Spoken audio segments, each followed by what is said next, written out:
Então, agora, boa noite, pessoal, tudo bem? Vamos começar aqui a nossa sessão de tirar dúvida hoje sobre montagem e análise de heredogramas, tá? Essa é uma aula meio padrão, então vocês têm, a gente tem uma transição aqui, né? Daqueles, daquelas análises de padrões de herança que a gente tinha em animais e plantas, né, que são mais fáceis de serem manipulados. A gente não tem aí um eventual por problema ético, a gente não tem problemas com tempo de geração, tempo de maturidade sexual dos organismos, nem nada disso, né? Então a gente consegue aí grandes quantidades de indivíduos e através disso a gente consegue fazer análises mais robustas, mais fortes, né? Em compensação, quando a gente passa aqui para a espécie humana, a gente já tem que fazer uma coisa mais analisando o histórico familiar, né? É mais ou menos como se a gente estivesse fazendo um pedigree humano, né? Então você vai analisando as gerações para trás e vai rastreando essa característica ao longo das gerações para a gente ver o que é como que essa característica se comporta, se ela aparece só em indivíduos de um sexo, se aparece nos dois sexos, se você tem ela aparecendo em todas as gerações, ou se você tem ela pulando uma ou outra geração, né? Então aí a gente tem um monte de pistas sobre como é que a gente vai interpretar isso para chegar nessa conclusão de que tipo de herança está envolvida nessas coisas de genética humana, né? Então vou abrir aqui a aula, aqui aula 4. Então, tem uma dúvida aqui que vai no slide 7. Então vamos lá. Vou abrir aqui o nosso formulário. Tem duas respostas, são 5 dúvidas, né? Duas delas estão relacionadas com o slide 7, mas são dúvidas diferentes. Então vamos lá. Primeira dúvida aqui. No slide 7, no termo probando para baixo, do termo probando para baixo eu não entendi. Explica de novo? Vamos lá. Deixa eu abrir aqui então. Deixa eu compartilhar com vocês. Onde é que eu clico? É aqui. E uma janela, Pronto. Ó, vamos lá. O que nós temos aqui então? Ó, vou botar o pointer aqui. Ó, aqui, o que é que vai acontecer? Então, homem sempre um quadradinho, sexo masculino um quadradinho, sexo feminino uma bolinha, tá certo? Quando você vai ter um casamento aqui, um cruzamento, você põe uma linha ligando os dois indivíduos e eventuais proles que nasçam desse cruzamento aqui, desse casamento, desse acasalamento, seja lá como é que vocês queiram chamar, uma linha para baixo e aí você põe os filhos para cá, tá certo? Em geral, a gente faz isso com os filhos em ordem de nascimento. Então, quanto mais para sua esquerda, mais velho é a criança. Então, nesse caso aqui, ó, um homem e uma mulher. Então, tiveram dois filhos. Primeiro nasceu um menino, depois nasceu uma menina, tá certo? Ah, na minha família, minha avó teve 17 filhos. Eu preciso colocar na ordem de nascimento? Preferencialmente. Se não der, não deu, porque sempre tem aí um monte de complicações para a gente fazer, tá bom? Se, por um acaso, forem gêmeos dizigóticos, ou seja, gêmeos que não nasceram do mesmo óvulo, tá certo? Então você vai colocar um chapéuzinho aqui, ó, ele sai do mesmo e põe. Isso, então, em vez de você fazer esse risquinho aqui do guarda-chuva, você faria um na diagonal. Isso indica que eles são gêmeos dizigóticos. Aqui tem um erro, tá certo? assim, os gêmeos monozigóticos, eles não podem ser de sexos diferentes, tá certo? Então aqui teria que ser ou 2 quadradinhos ou 2 bolinhas, mas para mostrar que eles são monozigóticos, você pode fazer uma ligação aqui, mostrando aí que tem essa monozigose, tá bem? Quando você não sabe o sexo, ou então ainda não nasceu, não se sabe o sexo, você pode colocar um losango. E esse aqui, ó, ele ajuda lá naquela nosso caso, quando a gente deu o exemplo aqui, minha avó teve 17 filhos, né? Então, para facilitar a sua vida, você pode aí meio que resumir, né? Para facilitar, não ficar aquele monte de quadradinho de bolinha aqui, você pode resumir. Então, sempre que você tiver um número dentro, então vai te indicando 4, né? Nesse caso aqui seriam 4 homens e 3 mulheres. Todos os indivíduos afetados são pintados inteirinho de preto. Então, eles vão afetar. Professor, Oi. uma dúvida. Por exemplo, nesse item de cima, que tinha Uhum. 4 homens e 3 mulheres. Uhum. Por exemplo, na minha árvore genealógica, que a minha avó teve 4 filhos homens e 3 mulheres. Eu posso, como a minha mãe está no meio das 3 mulheres, tem problema eu puxar um risquinho dela para se ligar ao meu pai, vindo desse 3 mulheres? Não, aí você faz o seguinte, no caso, se você está traçando a sua árvore genealógica, a sua mãe, obviamente, ela é de suma importância na sua árvore genealógica, tá certo? Então, você desenha uma bolinha, coloca 2 e faz uma bolinha adicional com a sua mãe. Ah, ok. Entendi. Obrigada. Nada. Ó, então, aqui, quando eu digo indivíduos, o termo aqui que a gente está falando de indivíduos afetados é aqueles indivíduos que, então, que manifestam a característica, tá certo? Seja ela qual for, não é no termo de afetado porque é uma doença, nem nada disso, é simplesmente ele porta aquela característica que você está analisando, tá bom? Se a gente estiver falando de indivíduos que são heterozigotos para um alelo autossômico recessivo, por vezes vocês vão achar esse símbolo meio achurado, tá certo? Que teoricamente está mostrando que ele tem um dominante e um recessivo para essa característica, mas ele não apresenta a característica, tá certo? Mas por conta das análises genéticas, você consegue fazer a análise do genótipo da pessoa, tá certo? Quando tem essa bolinha no meio aqui, é que tem algum gene recessivo ligado ao sexo, tá certo? E aí só vai aparecer em indivíduos do sexo feminino, porque no homem, se ele tem um gene recessivo que se manifesta no X, ele só tem aquele gene, tá certo? Então, necessariamente, ele vai mostrar a característica. Ele não pode ser carregador de um gene ligado ao sexo recessivo. Por isso, só em mulheres, né? Que pode ser, tem 2 cromossomos X, então já entra aí. Indivíduos que morreram, você corta na lateral aqui, faz esse risquinho, para indicar que já morreram, né? E quando tem um aborto, antes de descobrir o sexo, você pode fazer só essa bolinha pretinha pequenininha, tá bom? O nosso probando, em geral, ele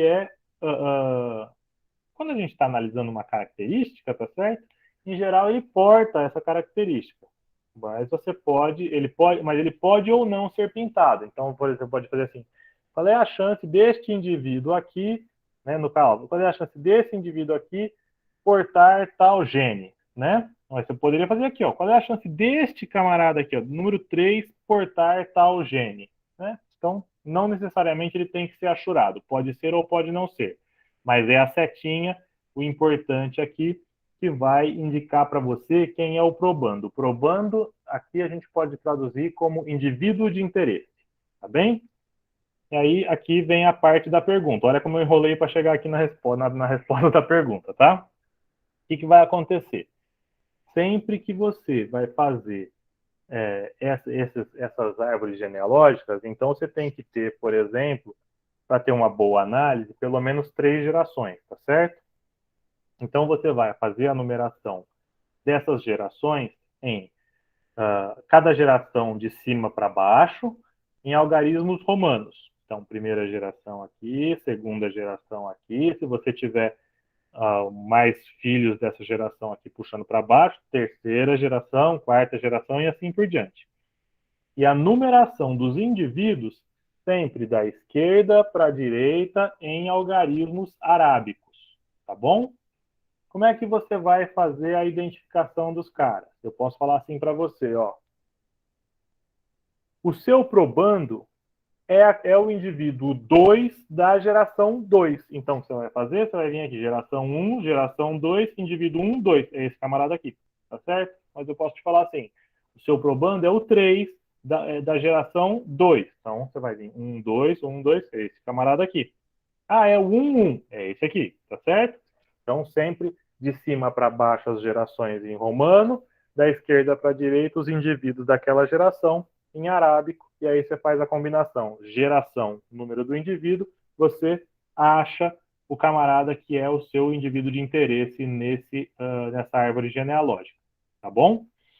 E aqui, pessoal, esse último símbolo, que é o casamento consanguíneo, que é quando você tem casamento de pessoas aparentadas, tá certo? Que você vai ter uma maior chance do encontro de alelos recessivos aí, deletérios, que não se manifestam muito na população. Então, quando você faz isso, aí você coloca 2 risquinhos para mostrar isso aqui que nós chamamos de casamento consanguíneo. Então, casamento entre primos, entre tio e sobrinha, esse tipo de coisa, que é muito próximo familiarmente assim, você acaba colocando 2 risquinhos, tá bom? Nossa, que grande ficou essa explicação. Deixa eu ver que tem mais uma pergunta desse lado, desse negócio aqui. Vamos lá. Pronto, expliquei a outra. Já que tinha aqui, a pergunta era se seriam gêmeos dizigóticos e monozigóticos, já foi. E o heterozigoto autossômico recessivo também já foi. Ótimo, então já foram as duas explicações de uma vez só, tá bom? Tudo bem? Ficou claro ali a simbologia dos heredogramas? Acho que não tem nada mais, nenhum segredo ali não, tá? Deixa eu ver o que mais temos aqui. É possível isolar um gene que poderia causar disfunção tanto num óvulo quanto num espermatozoide e depois fazer a fecundação? E se for possível, é legal? Então vamos lá.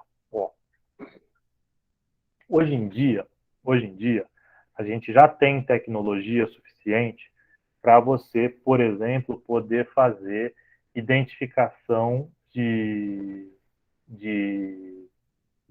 predisposição genética a doenças nos embriões. No óvulo, no espermatozoide, é mais difícil, tá certo? Porque no óvulo você tem aquele conjuntinho de células ali haploide, e no espermatozoide também. Se você mexer muito ali, você ou mata o óvulo ou mata o espermatozoide, então você não vai conseguir fazer nada, tá certo? O pessoal consegue fazer hoje em dia é o seguinte, principalmente em casos de fecundação in vitro, gera-se lá, sei lá, 5, 6, 7 embriões, tá certo?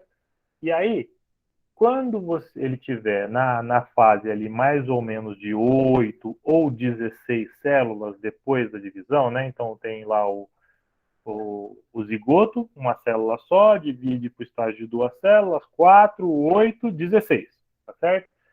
Se você der uma parada, congelar esse embrião nesta etapa do desenvolvimento, você consegue retirar uma célula do embrião e trabalhar no DNA desta única célula que você trabalhou, procurando a identificação dos genes de interesse, né? Então, por exemplo, se a pessoa tem uma doença grave, sei lá, distrofia muscular de Duchenne, aquele que só vai se manifestar lá na idade adulta, né, depois dos 20, 25 anos, mas que ela é fatal em poucos anos depois que ela se manifesta. Até esse momento a pessoa vive normalmente, né? Então, para alguns casos é possível você fazer essa triagem, né? Então, poxa, se você tem como fazer, poxa, você poderia, né, selecionar, então, um embrião que não carregue os genes para distrofia muscular, por exemplo, tá?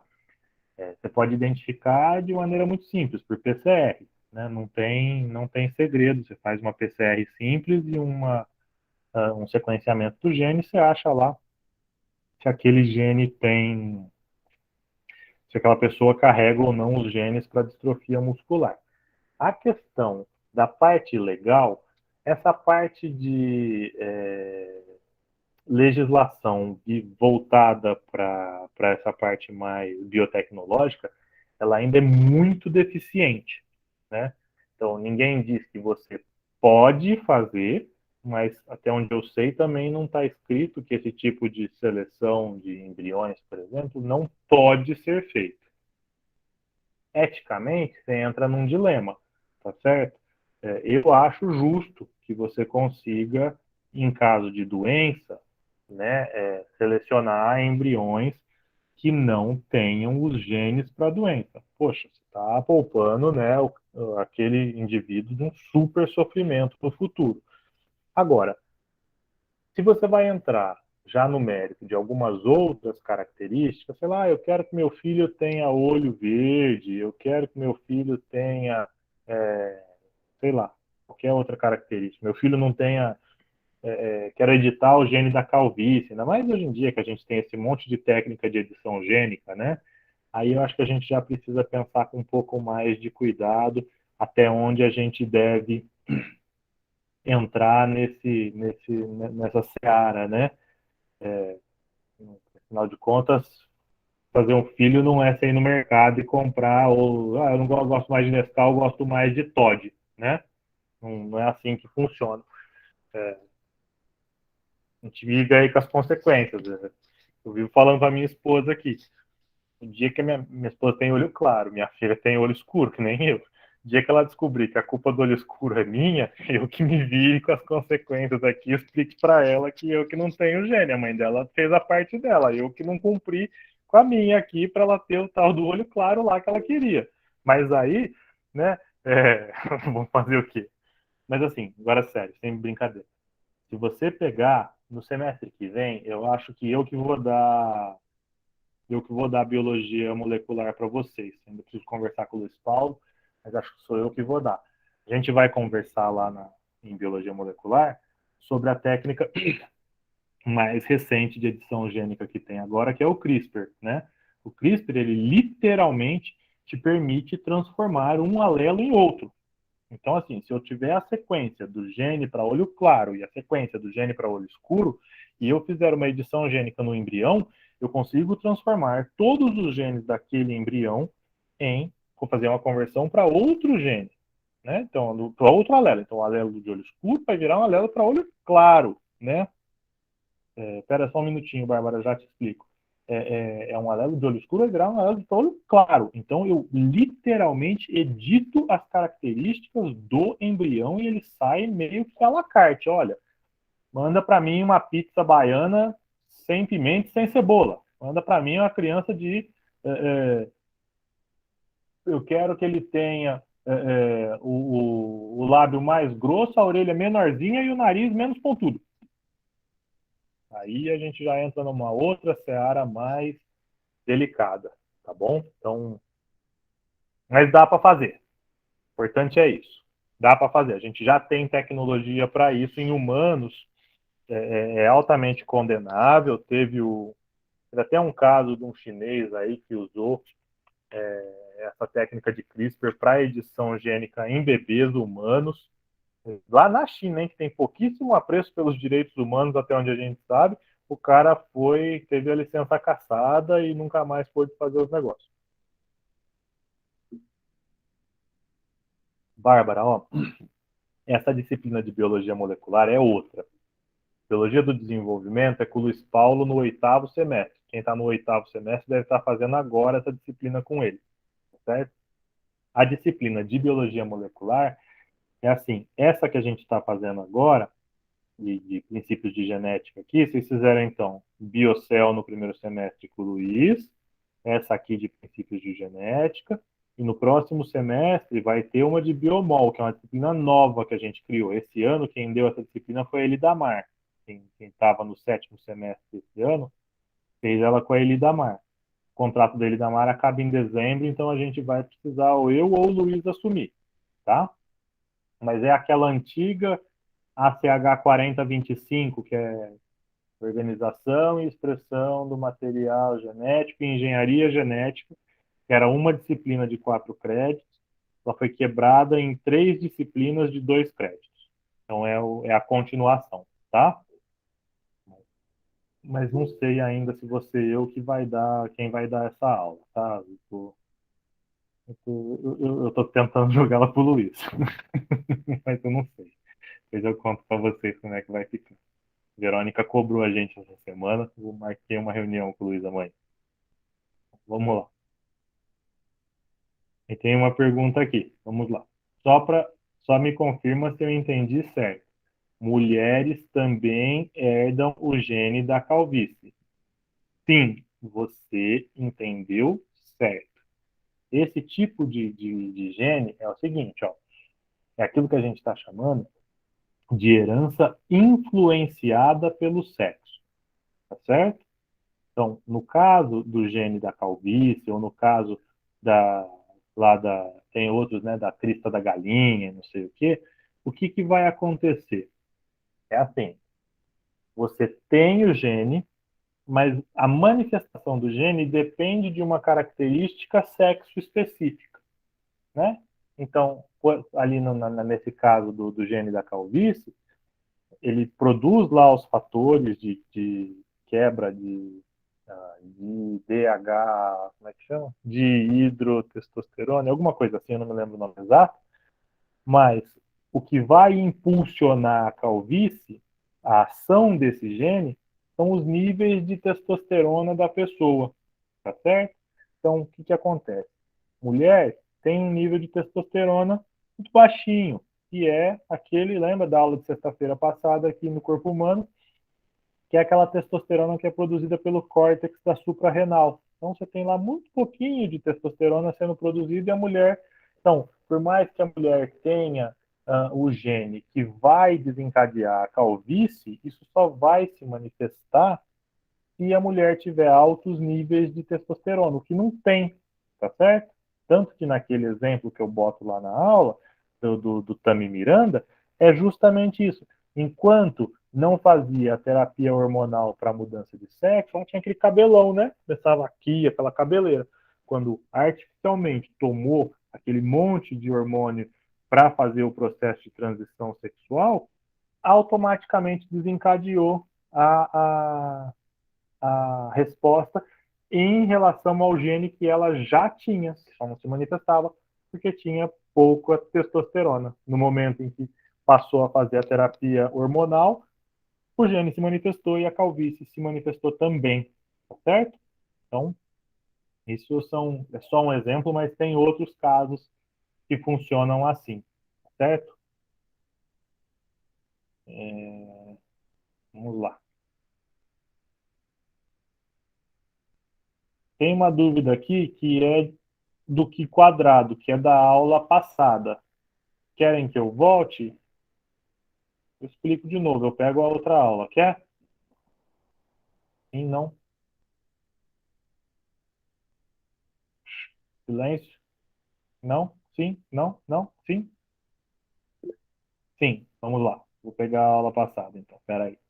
Deixa eu só fazer uma pergunta. Tem mais alguma dúvida aqui de heredograma, pessoal? Porque esse negócio de heredograma parece que ele é muito simples, mas chega na hora lá da prova, vocês sempre me dão uma zica nesse negócio aí, hein? Experiência própria dos últimos anos. Nada. Tá bom. Professor, por Oi. exemplo, é, os exercícios que o senhor vai dar, por exemplo, na prova, já Uhum. vai estar dizendo qual é o gene dominante, o recessivo dentro do heredograma, ou a gente vai ter Sei que analisar lá. e descobrir? Você acha que eu já pensei na prova? Que se a prova de vocês for cair no dia, sei lá, vamos supor, 10 de outubro, eu vou pensar nela 10 de outubro de manhã. Não sei. Mas, ó, tudo você consegue. Vamos lá. Você vai. É aquele nosso combinado que a gente fez no primeiro dia de aula. Quando eu entregar a prova para vocês, e eu sei, não sei porque vocês ficam pensando em prova, que a gente já fez o acordo aqui que vocês têm que aprender a entender o negócio, mas vamos lá. Eu vou liberar a prova e você vai ter uma semana para fazer, tá certo? Nessa uma semana, você pode tudo. Você pode pegar o livro e ler, você pode assistir a aula de novo. Você só não pode ligar seu colega e falar assim, ô, é A, B ou C a pergunta 2, hein? Essa não pode, tá certo? Esse é o nosso combinado, tá? Então, mas como é que você vai fazer? Eu não sei, eu vou pensar na prova no dia. É a hora que desce. Ainda mais a prova, a aula de vocês começa às 7. Nós temos uma sessão tira dúvida e na sequência eu libero a prova. Eu vou pensar na prova para 5h30. Não, sério, 5h30 eu preciso pegar a Letícia. Eu vou chegar aqui umas 6 e pouco. Tá, umas 5. Por aí eu desenho a prova lá no Moodle para vocês, tá bom? Então, vamos lá, vou abrir a outra aula.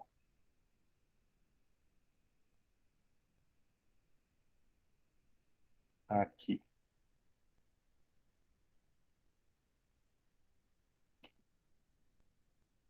Deixa eu ir lá no Qi quadrado. Ó, pessoal, o Qi quadrado, ele só vai servir, é aqui, ó, para você comprovar a... Espera aí que eu não compartilhei, como é que eu vou achar que vocês estão vendo o que eu estou vendo? Espera aí. Ó, quando a gente está falando de Qi quadrado, assim, a hipótese é você que vai construir a partir dos resultados, tá certo? Então, assim, ó, se eu te der lá, vamos supor, te dou um exercício assim, ó.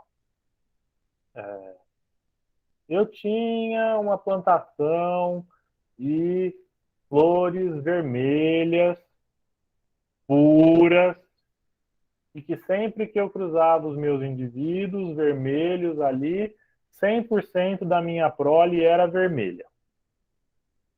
Eu tinha também uma segunda plantação de flores alaranjadas e puras, e sempre que eu cruzava planta alaranjada com planta alaranjada, eu tinha 100% de indivíduos alaranjados, tá certo? Aí você não tem nada ainda, você só sabe que meus dois canteiros são puros, tá?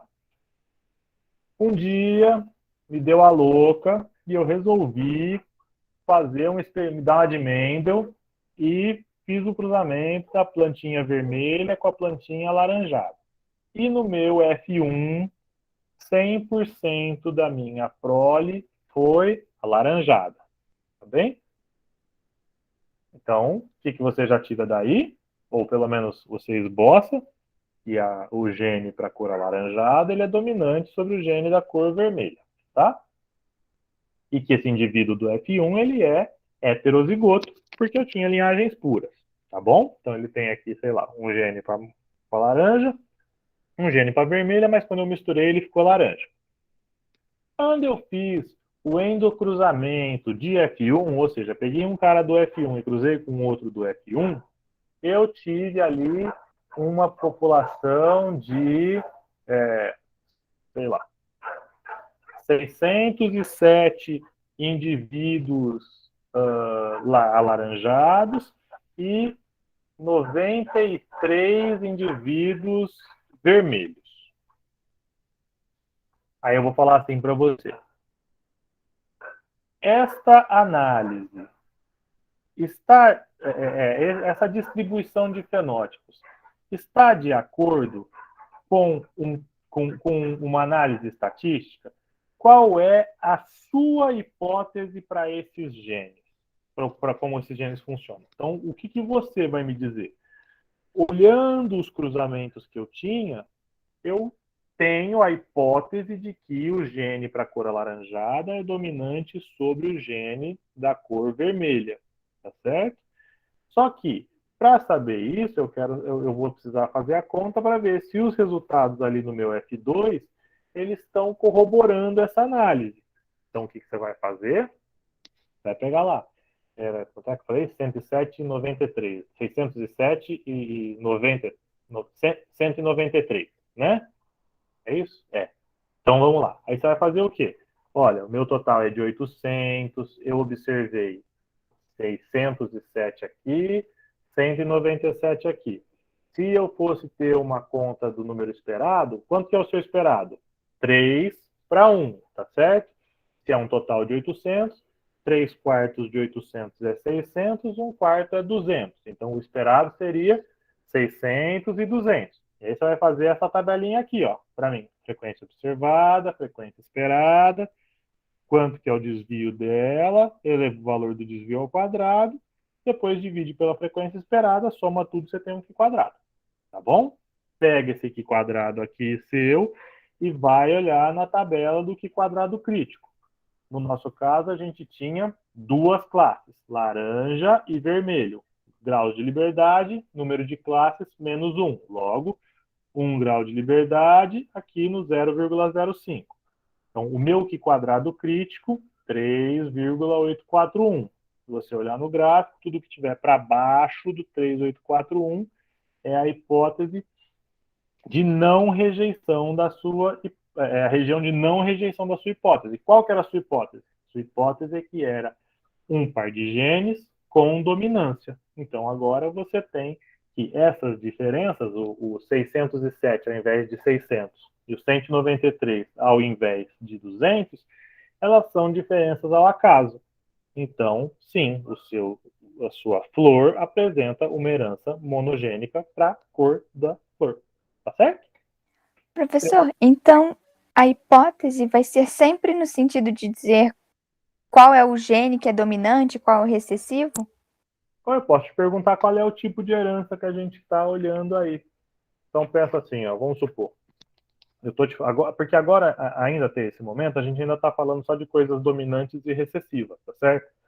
A próxima aula, que é a aula de interações gênicas, ela é uma aula um pouquinho mais extensa e tem um monte de casos. Então, a gente vai ver codominância, a gente vai ver alelos letais, a gente vai ver um monte de coisa que foge um pouquinho dessa regra do 3 para 1, né? Mas você tem que identificar o tipo de herança que a gente está falando, lembrar da proporção dela e ver se distribui. Então, se a gente estivesse falando de codominância, uma flor branca e rosa, a hora que eu cruzasse, o meu F1 ia ser rosa, branca e vermelha, o meu F1 ia ser rosa. E o meu F2 eu ia ter 1 quarto de vermelho, 2 quartos de rosa e 1 quarto de branco. Vocês vão entender isso na próxima aula, tá certo? Aí você ia ter que fazer o Q quadrado para quê? Para ver se a distribuição da prole se enquadra no padrão 1 para 2 para 1, ao invés de 3 para 1, certo? Mas aí você vai construir a partir das características que eu vou te dar no problema. Entendeu? Sim. E aí, então, assim, há uma conta de Q quadrado para cada um dessas proporções. Sempre.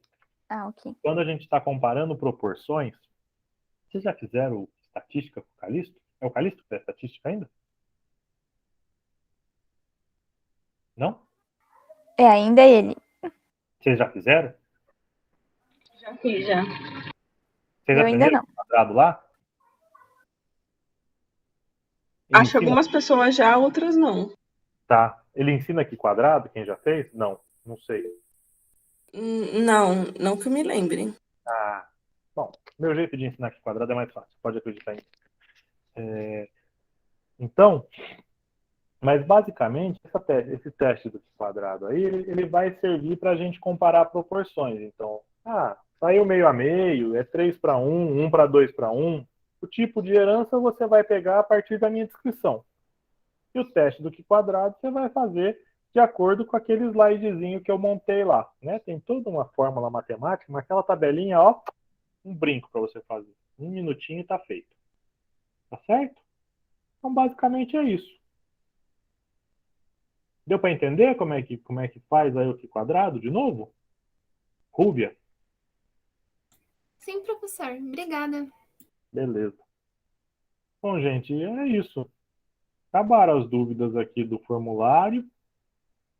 Vocês têm mais alguma coisa que vocês queiram perguntar? Mais alguma dúvida que vocês estejam aí para a gente fazer? Senão eu vou subir lá no E-Disciplinas, eu não fiz isso ainda, hoje não deu tempo, mas eu vou subir lá a próxima aula, né, que é de interações gênicas. Aí a gente vai ver outros tipos de interações entre os alelos, né? E aí a gente vai dando prosseguimento. Tudo bem? Então, se não temos mais nada, eu vou parar de gravar.